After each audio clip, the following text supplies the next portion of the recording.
Okay, so the book that I will be talking about today is called The Maid by Nita Prose, not to be confused or mixed up with a book called Maid, and I forget who the author of that is, but I don't know if those of you who read that, and also I think they made a Netflix series about it, and that was different. That was a memoir written by a young woman who worked in low-paying jobs. She was a single mother and worked in low-paying jobs and wrote about her experiences as being a very low-paid, struggling single mother. And that became a best-selling Netflix series. But this is a different book. It's called The Maid. So the in front of it is the important word here. And it's a first novel by a woman called Nita, N-I-T-A, Prose. And this book became a bestseller, kind of one of these runaway bestsellers. The author, Nita Prose, is a long-time book editor. She has been working for different publishing houses, but now for Simon & Schuster. And she has been the agent for many best-selling authors and their books over her career. And now it's her turn, sort of be on the other side of the aisle, so to speak, as the author of a book herself. And she lives in Toronto, here in Canada, Canadian, in Toronto, Canada. And as she says, her house is only moderately clean. And for those of you who've read the book, you'll realize that this is, she's being a little humorous here, because the whole point of the book, the main character in the book, the maid, the pseudonymic character in the book, Molly the maid, maybe her name is Molly, loves cleanliness and is very obsessive in her cleanliness. So that's why it's kind of cute that on the book jacket, Nita Prose says that she lives in a house that is only moderately clean. And this book, her first novel, Nita Prose's first novel, became a New York Times and Canadian bestseller just a few weeks after its release on January the 4th, 2022. So at the beginning of this year, that's when the book came out. And it spent a long time on the bestseller list. It was also not that easy to get hold of. If you tried at the Cote-Saint-Luc library, there was a very long waiting list. I don't know, maybe there still is, but it was really became a runaway bestseller. So she is now, as I said, she's a longtime editor, and she's currently the vice president and editorial director at Simon & Schuster. She said in an interview that the day The Maid was published was a really important moment for me as the author. Why? And if you've heard different authors speak, they often say the same thing. Because the book was no longer only mine. And I over the years, I remember reading interviews with other authors, and they say the same thing. They say when the author is working on a book, and authors can work on books for years and years, or maybe not so many years, but a long time, it's the author's creation, their baby, so to speak. And then once the book gets published and put out in the world, it's no longer only the author's baby. So that's what she said. Once it got published, it was no longer mine. It was now something that belonged to the readers. This is what she told the CBC in an interview. She said, and I will never be able to read it the same way again, knowing that others have now read it. Must be a strange feeling, as this from the point of view of the author. She is one of the latest industry professionals here in the Canadian publishing world to become a best-selling author, following in the footsteps of several other fellow Canadian publishing industry people and their novels. So this book was published by Penguin Random House of Canada, not Simon & Schuster, different publishing house. And as it was called by one of the reviewers, a gripping mystery about an awkward yet perfectionist hotel maid, Molly, we found out her name is Molly, who becomes the lead suspect in a murder case after finding a man dead in his hotel room. This is a novel about what it means to be the same as everyone else and yet entirely different. I think of it as a whodunit, Nita Prose says.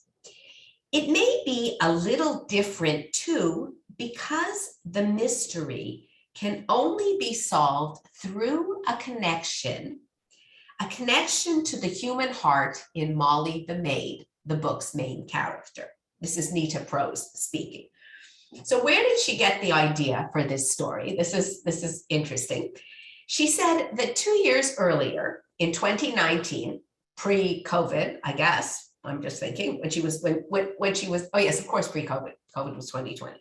She was staying at a hotel when she was on a business trip in London, England. And one evening, when she returned to her room, she said she completely startled the hotel's maid, who was there in her room cleaning, but she didn't realize. And she said, I have this strong memory of her stepping back into a shadowy corner. This is the maid who she startled. I guess the maid was coming in, perhaps like this was the evening, so maybe she was coming in to turn down the bed and get the room ready for the guests in the evening. And Nita Prose startled the maid when she came into the room. And she said, I remember her stepping back into a shadowy corner of the room.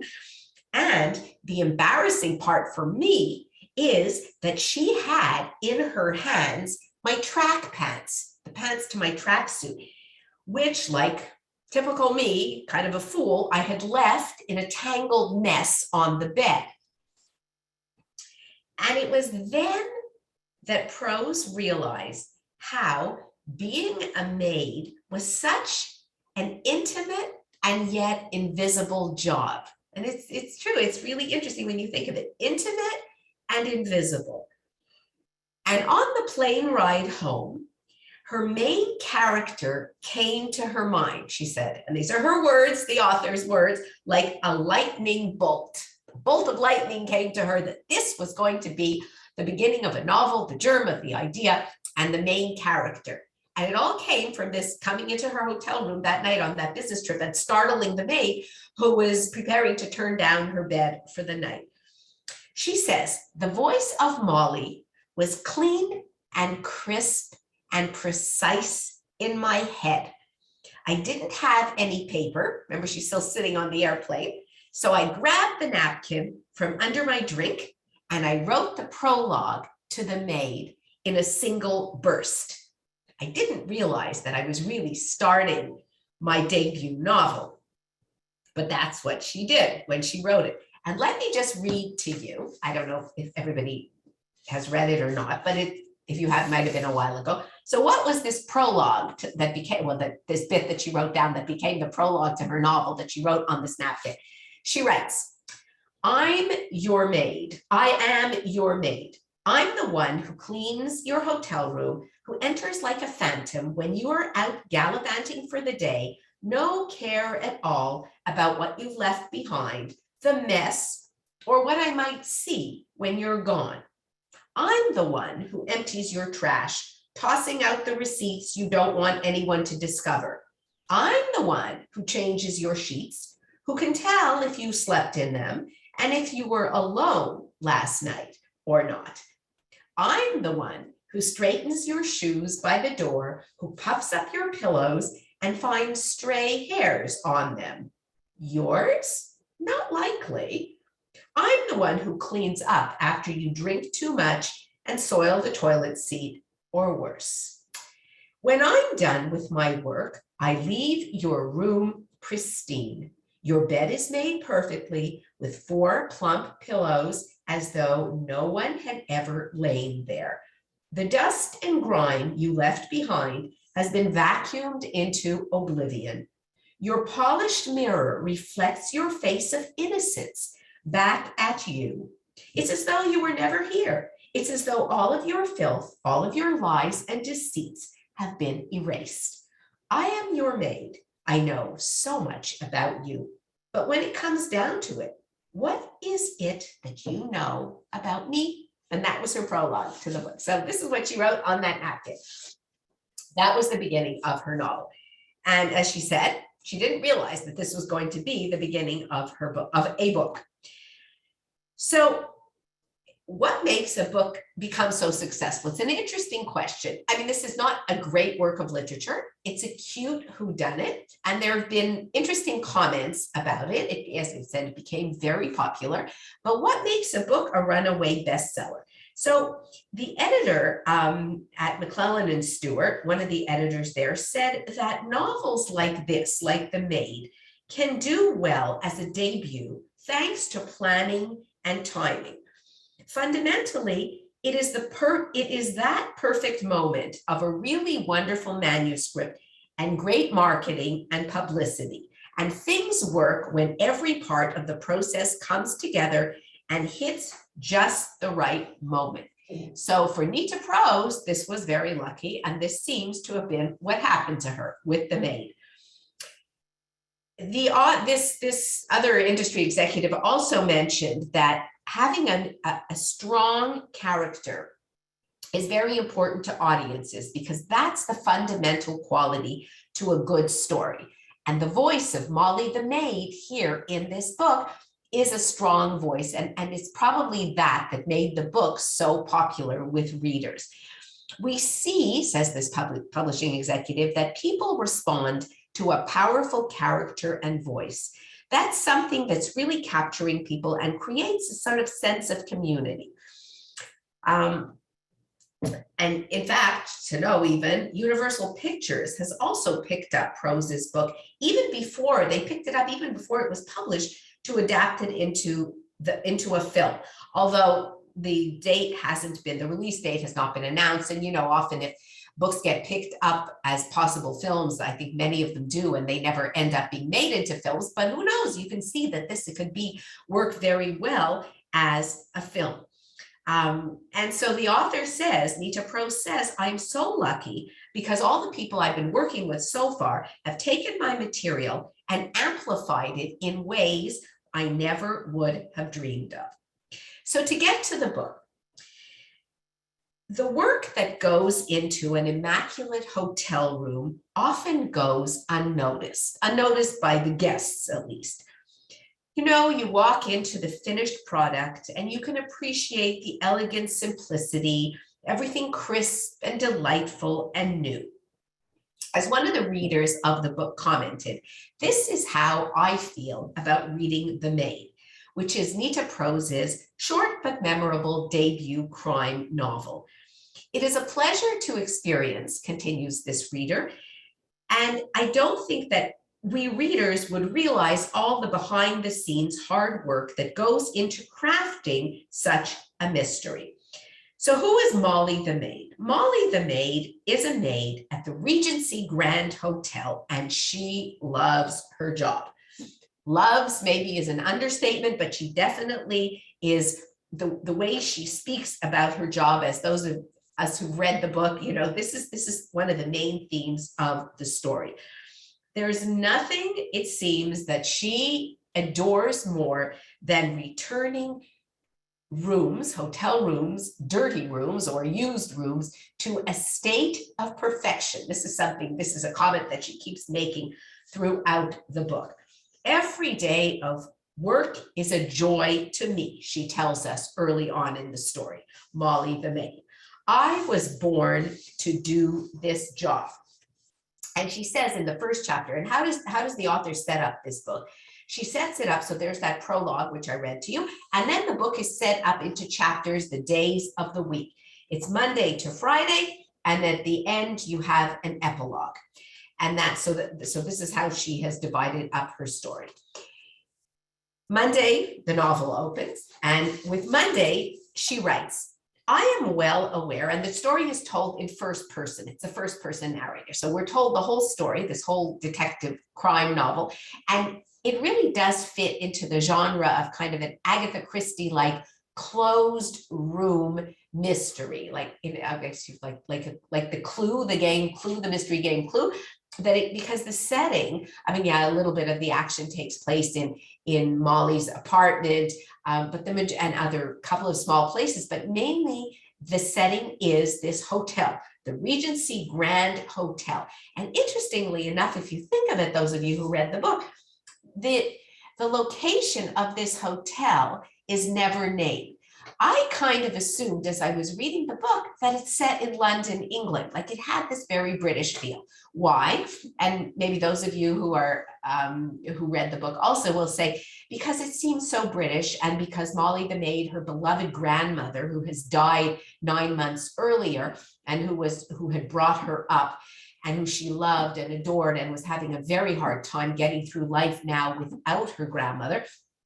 Her grandmother was always talking about making a cup of tea, a cuppa, which is, you know, such a British expression, and they drink tea all the time. And just the setting seems so British, except then if you paid attention to the details of the book, it was not British.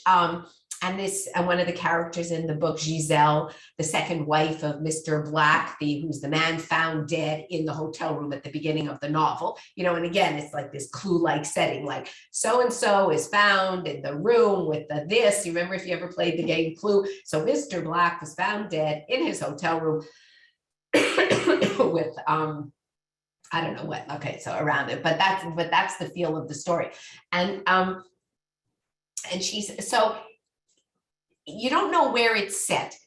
Could it be set in Toronto? Is it a Canadian setting? Like it's a big city, but I don't think it's London. And then in her spelling, I don't know if anybody noticed these little things, but for example, in her spelling, when Molly is talking, and she's talking about writing a check, like a check, she doesn't spell it CHEQUE. She spells it the American way, which kind of was jarring to me. And then, but I think the author made it on purpose, that you could say it's generic, that it could be any hotel room in a large city. I mean, we're reading it in English, so in the English speaking world. So if you want to set it in London, I mean, there are no landmarks that do it. But as I said, I just kind of assumed it was London, England, because it sounded so British, but that was because of her grandmother and the tea drinking. But in any case, unnamed, at least as far as I could figure out. So she opens up our voice tells us, Molly, the narrator, on Monday. She says, I am well aware that my name is ridiculous. It was not ridiculous before I took this job 4 years ago. I'm a maid at the Regency Grand Hotel, and my name is Molly. Molly Maid, a joke. Before I took the job, Molly was just a name given to me by my estranged mother, who left me so long ago that I have no memory of her, just a few photos and the stories Gran has told me. Gran said my mother thought Molly was a cute name for a girl, then it conjured apple cheeks and pigtails, neither of which I have, as it turns out. I've got simple dark hair that I maintain in a sharp, neat bob. I part my hair in the middle, the exact middle. I comb it flat and straight. I like things simple and neat. I have pointed cheekbones and pale skin that people sometimes marvel at, and I don't know why. I'm as white as the sheets that I take off and put on all day long in the 20+ rooms that I make up for the esteemed guests at the Regency Grand, a 5-star boutique hotel that prides itself on sophisticated elegance and proper decorum for the modern age. So she describes herself, because from first, when you write a book in first person, who's going to describe the narrator? And if the author wants us to have a feel of what the narrator looks like, you have to do it. So she describes herself very, clearly and precisely the way she sees herself at the beginning, on the first page of the book. Never in my life did I think I'd hold such a lofty position in a grand hotel. I know others think differently, that a maid is a lowly nobody. I know we're all supposed to aspire to become doctors and lawyers and rich real estate tycoons, but not me. I'm so thankful for my job that I pinch myself every day. I really do, especially now without Gran. Without her, home isn't home. It's as though all the color has been drained out from the apartment we shared. But the moment I enter the Regency Grand, the world turns Technicolor bright. And then she describes this lobby, and she describes the beauty of the lobby and the gleaming brass, railings on the stairs and the ornate Art Deco features of the terrace and this grand marble staircase and the chandeliers and the guests, and she just loves it. Even the smells of the lobby, she says, redolent of the mix of ladies' fine perfumes, the dark musk of the leather armchairs, the tangy zing of lemon polish that's used twice a day on the gleaming marble floors.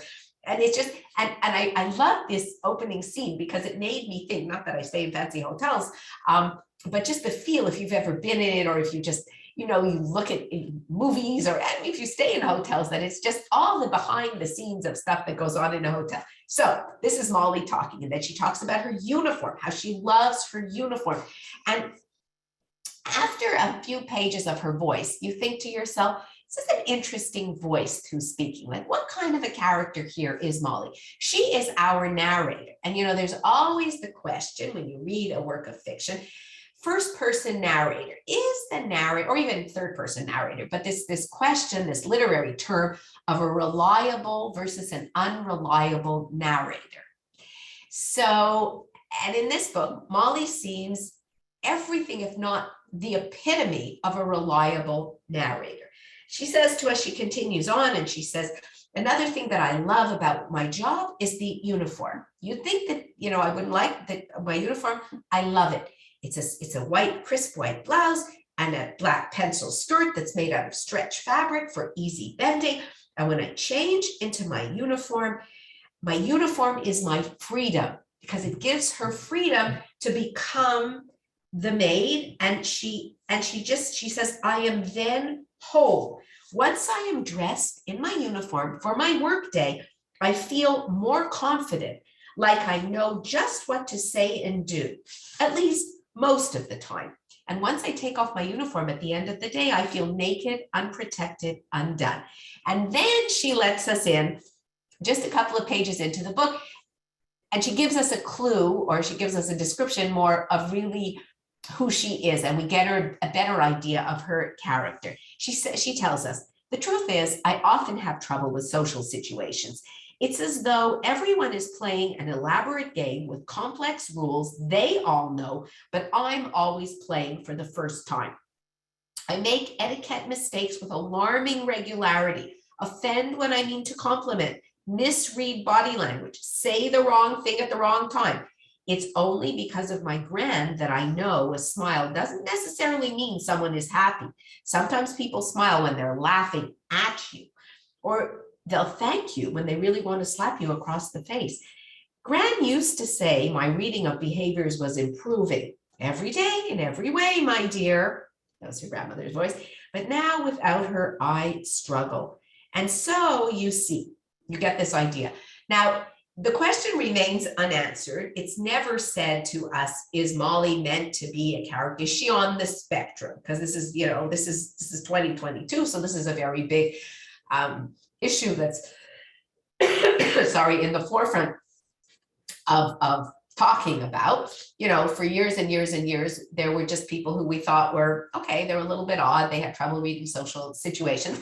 But then the whole discussion of, so then there's autism, and then there's Asperger's syndrome, but now I think the official term is, autism spectrum disorder, with Asperger's being the highest functioning on this spectrum. Is she meant to be this, as we, think of other characters in very popular books that we've been reading, Graham Simpson's, what's that series, the Rosie Project, and the Rosie, there are, I think, 3 in that trilogy. That main character, remember Eleanor Oliphant is completely fine. There was another character who it's never said, but you're meant to, you get the feel that these characters have trouble reading social cues.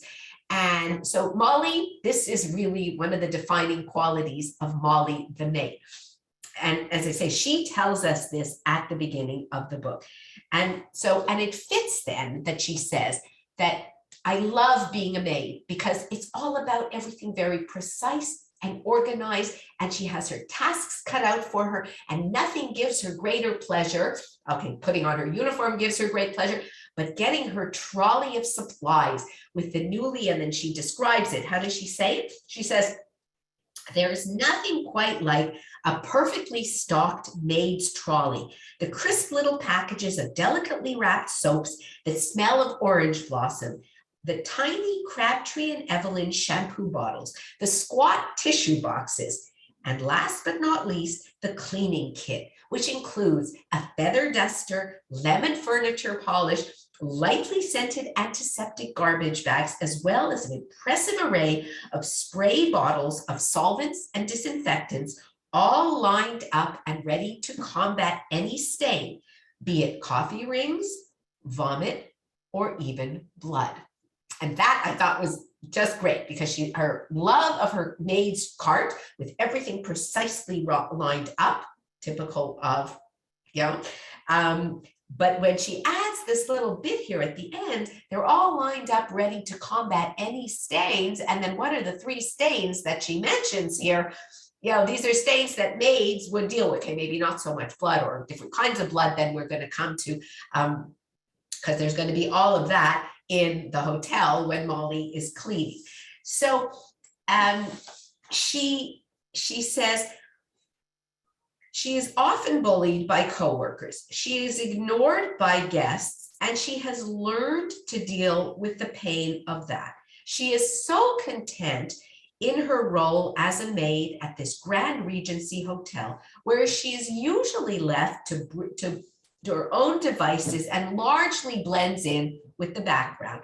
And as she tells us, she's often bullied by her coworkers, her supervisor, and others, and they make fun of her. And she doesn't understand the names that they call her, the references, the snide remarks. And when her grandmother was alive, she could go home after a day of work and say, "Gran, I don't understand what was meant when they said such and such." But now she goes home every night alone to this apartment where her grandmother, her beloved grandmother, is no longer there. And she has nobody to explain the world to her. So it's a very sad character in that sense at the beginning. She says, and she tells us that she was raised by her grandmother at the beginning. So it turns out that her mother had her, and then the father was never on the scene. He was a ne'er-do-good. And her mother was also, she fell into bad circumstances, and it was left to her beloved grandmother to bring her up. And so it's this Gran who she adores, who's always brought her up. And it's been the 2 of them. And they spent their decades in this small apartment. They don't have very much money. Her grandmother had been a housekeeper to a wealthy family as well, and was able to save up money. Her grandmother worked very, very hard, and she had taught Molly all these principles about, you're honest and you do a good day's job. And if you enjoy your job, then it's never really work because it's something that you love, which Molly has found her calling in being a maid as well, luckily for her.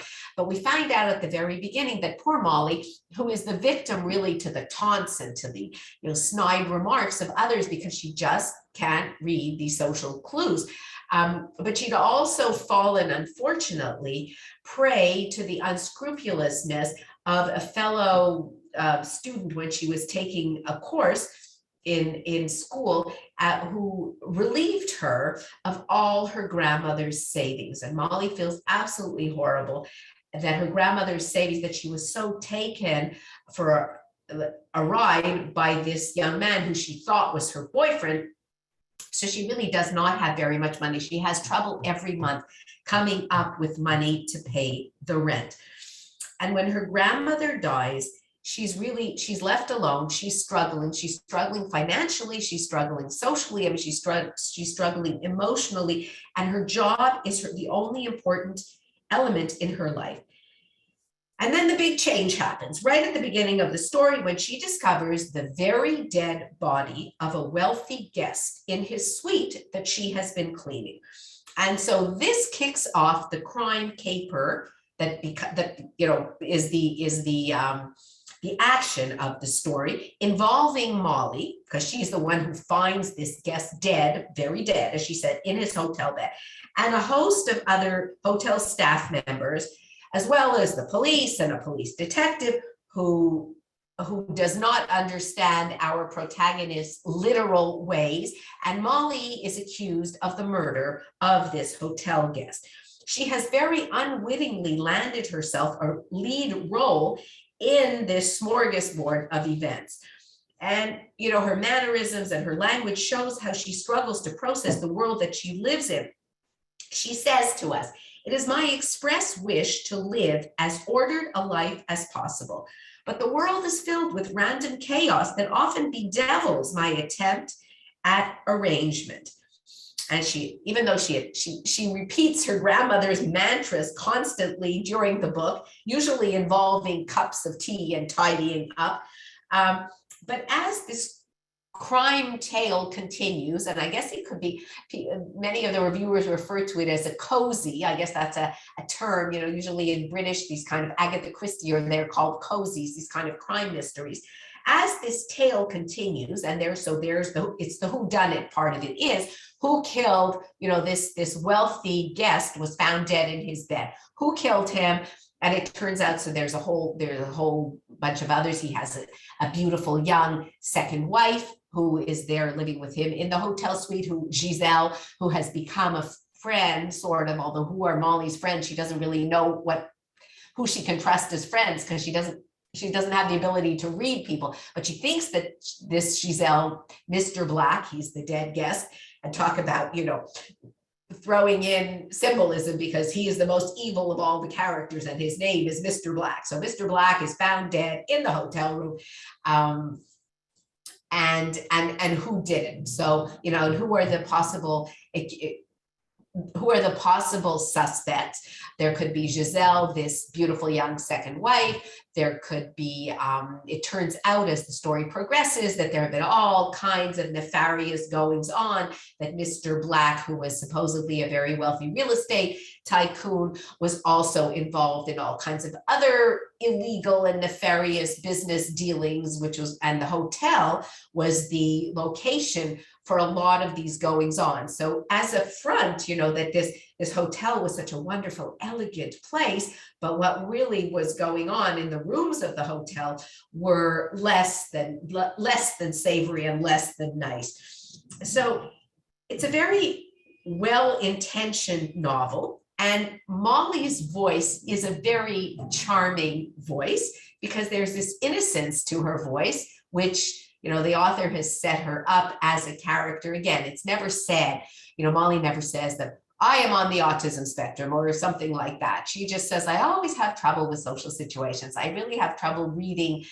social cues. And she's very well aware of that. So this is the feel of the whole story. By the end of so what happens, and I say it's set between Monday and Friday, and we get to meet a number of the other staff members of the hotel, then the police and the detectives, because Molly is the one she's found Mr. Black dead in the hotel room, and she is accused of the murder.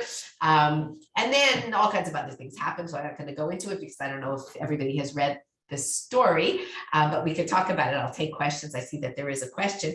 And by the end of the story, by the end of the book, we find out how Mr. Black has died. And it's a bit of a surprise. And I must say that I was a little bit taken aback and maybe a little disappointed in the ending, because there's no way.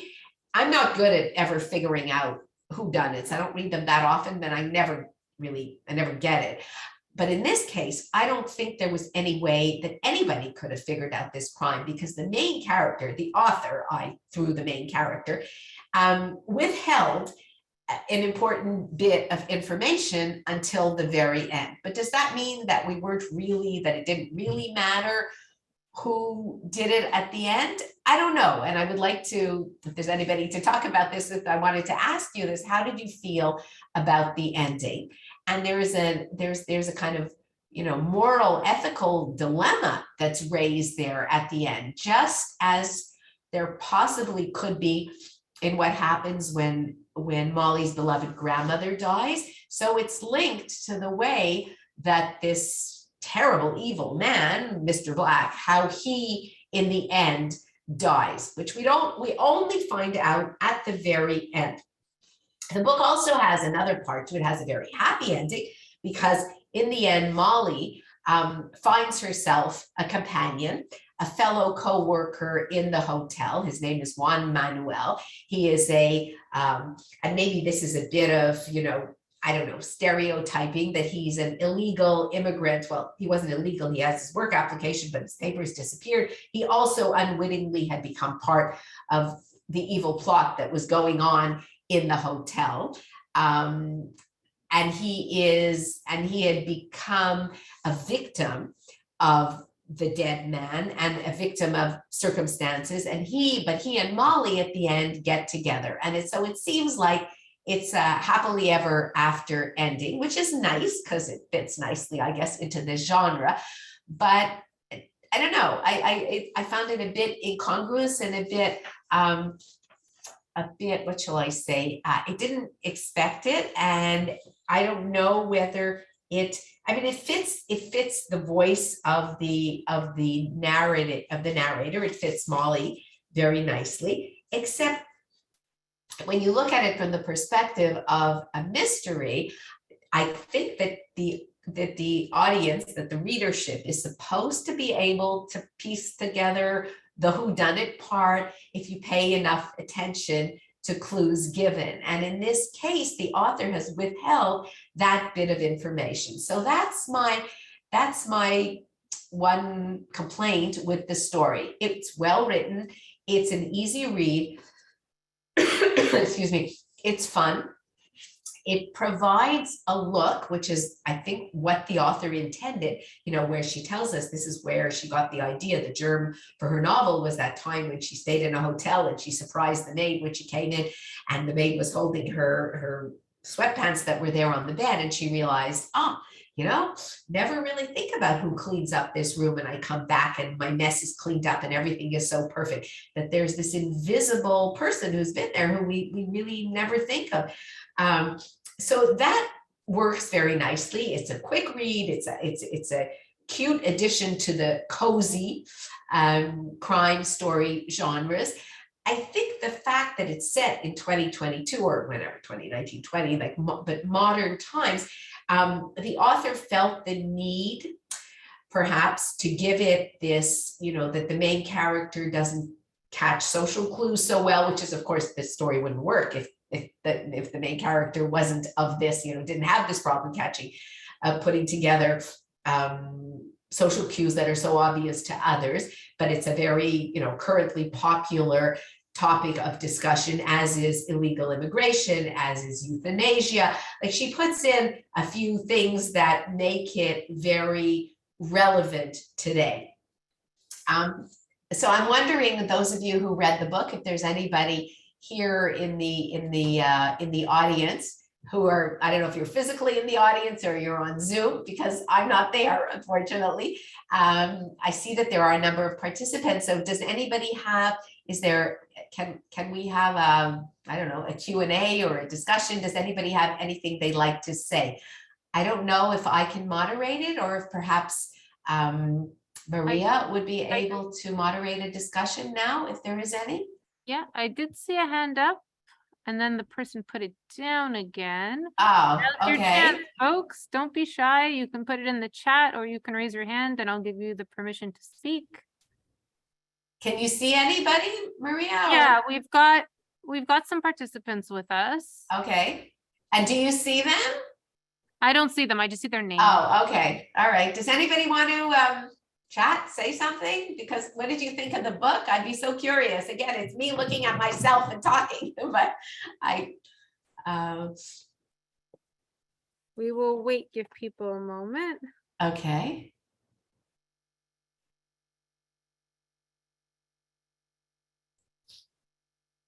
It will be interesting to see if Nita Prose, if she's going to continue on this writing career as well as just being an editor, and if this is going to be made into a film. As I say, you can see it being very lending itself very easily to being filmed, this setting in a beautiful hotel.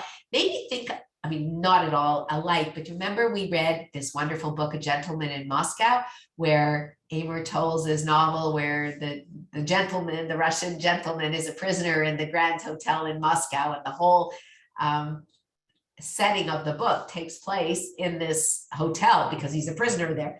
I don't know if that's being made into a movie also.